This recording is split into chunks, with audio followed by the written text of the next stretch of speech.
So I've had my Model 3 Tesla for 2.5 years, and last week it just clicked past the 60,000 kilometre mark.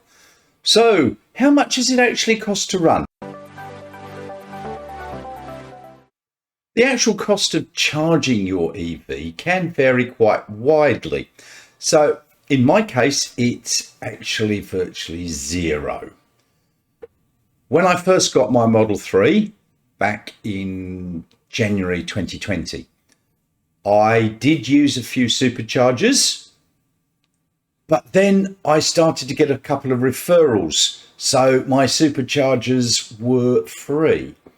And before all that, I've just gone and checked all the invoices. My total spend on supercharging, $34.75. That's it. Now, I did use some other chargers, the ChargeFox network, and I've gone and checked the invoices on my ChargeFox account. And over the 2.5 years, I've just spent a total of $44.30. And that includes the $7.13 that I did last week, just before it hit the 60,000K mark. So that's a total of $79.05 over 60,000 kilometres, or 0.13 cents per kilometre. So for the rest of the charging, I've basically charged off my solar panels at home. Now, what I put into my car doesn't get fed out to the grid, and I don't get the feed-in tariff, which is 7 cents per kilowatt hour. So I don't know whether to claim that as a charge or not, because it's money I'm just not getting. I have used my power at home to charge the car at night. I've got a special EV tariff. So during the day it's 30 cents and at night it's 20 cents. So I have charged my car frequently at night. Not that frequently. I would estimate no more than $500 worth. If you think about that, at 20 cents per kilowatt hour, that's 2,500 kilowatt hours that I could have put in to my car at night. Now, I've only used 8,500 kilowatt hours in total, according to the car's screen. So that's, just under a third of the total. And I don't think I would have used that much. I keep checking on the app now, and it shows me how much I've been supercharging and charging at other places and charging at home. And it's not a third, that's for sure. But let's say that's $500. So in total, I could have spent $600 for 60,000 kilometers. But now I'm going to complicate that a little bit more. I put on my solar panels. I did have 2 kilowatts. I've now got 6.6 kilowatts. And I had that put on a couple of months before my Tesla Model 3 arrived. And we went on holiday.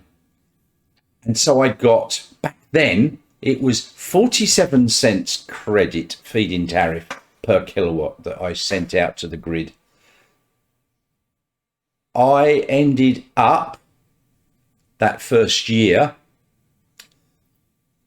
about $1,700 in credit. Now, I will admit the government did give us a $600 bonus, and I think they've just given us another $400 credit on our power bill. Over the last year or so, including all my household usage, that $1,700 dropped down to $1,000. I think it's back up to $1,400. So I'm still in credit, $1,400 with the power company. I use that to charge the car at home. Is that really a cost? But let's say, for the sake of argument, I've spent $600 to $700 on power to fuel the car for 60,000 kilometers. Even if I'd paid the maximum nighttime rate and I just charged at night all the time, because I was working. I don't work, but if I was working, I'd have to charge at night.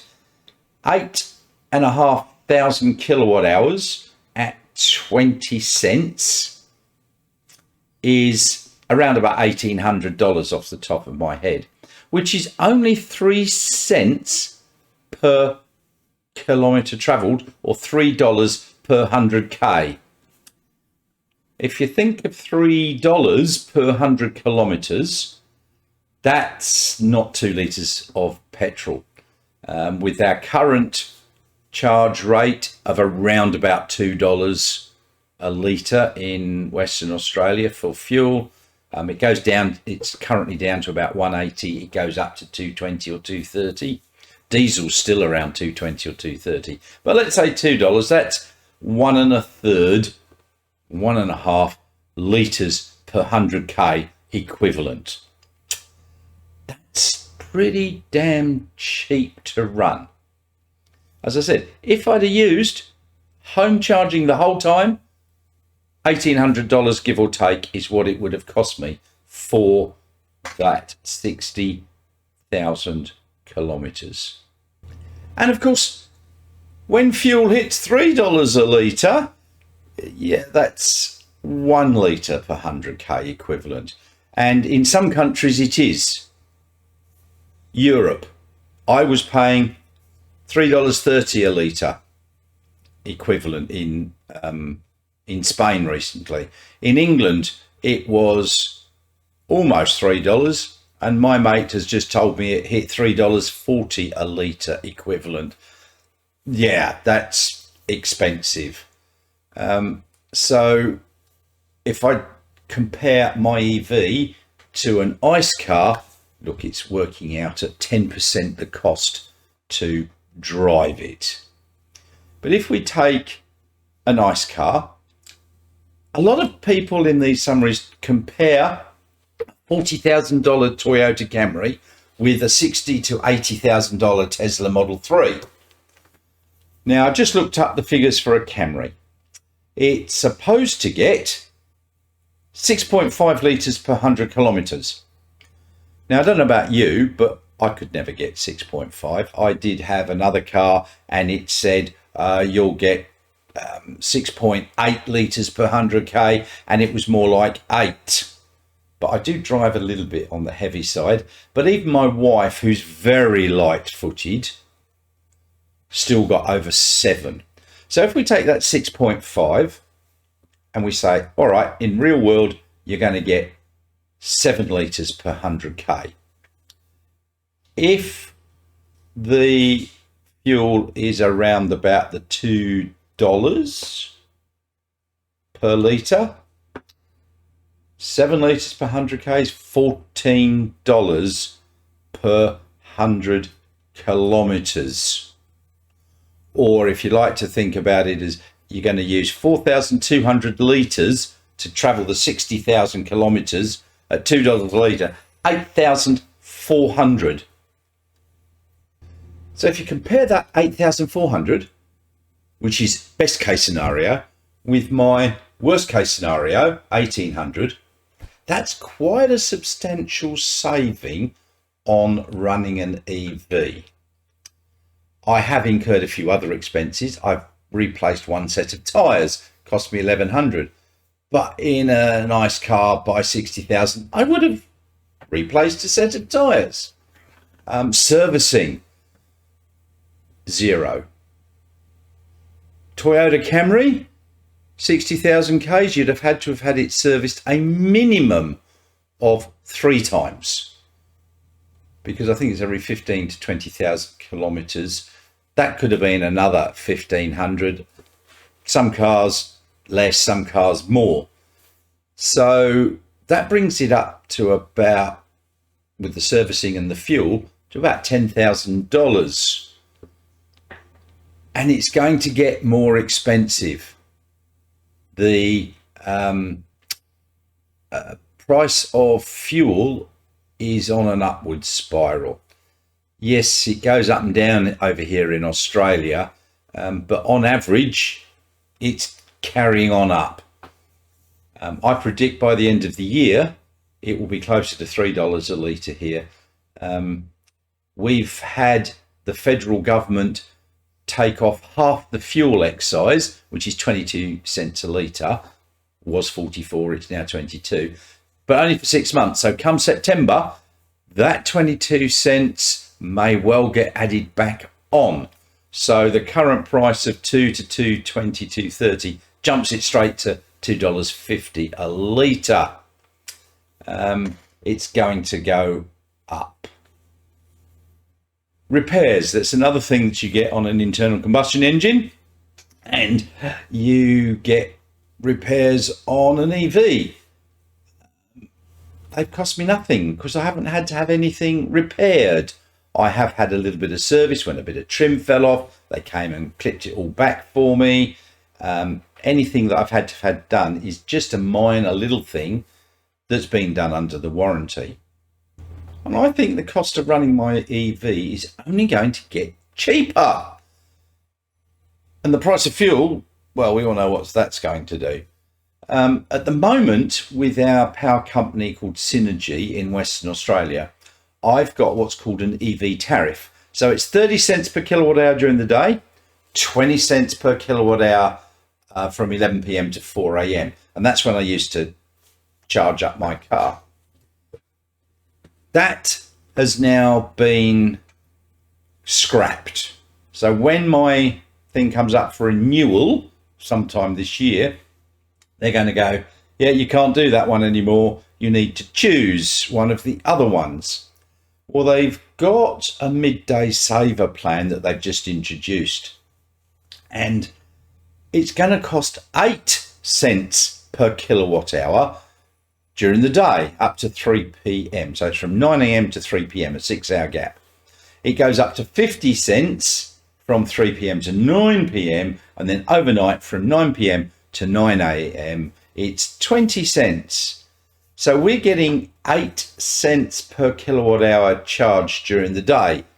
Seems like a good time to charge my car and fill up my home batteries to cover that expensive period during the afternoon.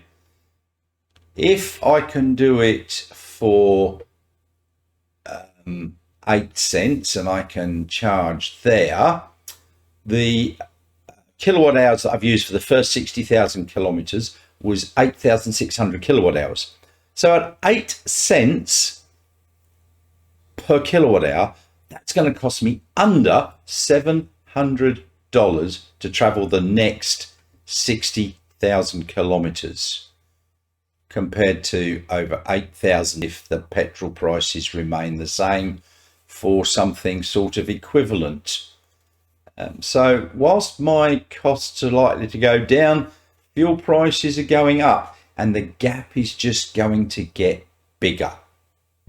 And of course, the other thing is electric vehicles go further. Most of your ICE vehicles, once they've done a couple of 100,000 kilometers, they start to cost a lot in repairs and service and maintenance, and they also get a bit less efficient. I know people who've got, and certainly here where I am, several people have had 270,000 plus kilometers on one car, 230,000 on another. They're still going and they look pretty good. They're still running at around the same sort of distance that they can get out of their battery. Yes, it's gone down, but only to about 90% of the original. Elon Musk has said that his Teslas should last now 1 million miles. But even if we go, now it's 1 million kilometers, it's a lot longer than your ordinary car would last. So, get yourself an EV. You won't regret it. As they say in the Tesla community, the only regret for getting your Tesla is you didn't get it early enough. So, thanks for watching. Let me know in the comments below what you think of the cost of running an EV. I know a few of you are going to disagree. That's fine. You're entitled to your opinion. I know what mine's cost me. So don't forget to click like and subscribe. Costs you nothing, but it really does help. Thanks very much. See you again soon.